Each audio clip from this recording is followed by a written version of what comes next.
A Republican-sponsored bill to temporarily halt death row executions in Oklahoma is moving forward at the state capitol. Thanks so much for joining us. I'm Sarah Whaley. And I'm Shay Rozzi. If this passes, executions will be put on hold for at least 2 years, with the possibility of extending it out further. New at 5, Fox 23's weekend anchor Rick Marinon is live tonight to explain why politicians who support the death penalty, Rick, are saying it's time for a break. Yeah, these guys say they want the death penalty in place. They believe that it is a vital part of the criminal justice system. However, they also say right now, with the way things are going, there's just no confidence in it on their end. Republican lawmakers who are big advocates for the death penalty say it's time to take a breather. I'm almost to the point, Danny, that I'll fight to end it if we can't correct some of this stuff. House Bill 3138 is moving forward at the state capitol. It would put a 2-year halt to death row executions in Oklahoma as the state seeks out solutions to make sure there is more confidence in the system. I believe that if you rape a 2-year-old child, you slice him in the throat, you bury him in a shallow grave, that you need to meet the quickest execution possible. My problem in our state right now is we cannot trust the system, period.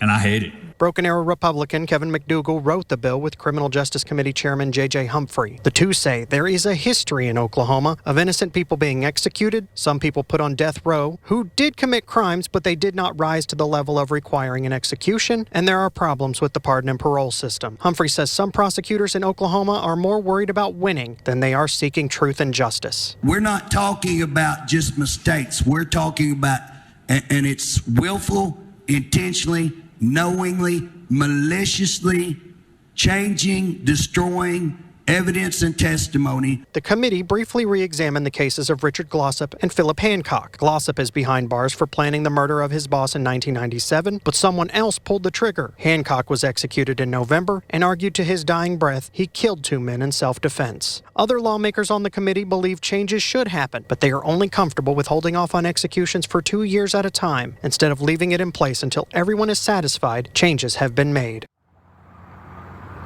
Now, one of the changes Humphrey and McDougal are going for is changes to the Pardon and Parole Board. That bill has actually cleared out of committee, and just like this bill, it is waiting on the House floor for a vote as part of its next step.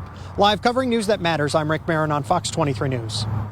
One case that Rick mentioned is the Richard Glossop case. The U.S. Supreme Court will hear arguments at some point this year on whether he should be granted a new trial. Oklahoma Attorney General Gentner Drummond has publicly stated he believes Glossop is guilty in taking part in the crime, but not worthy of the death penalty.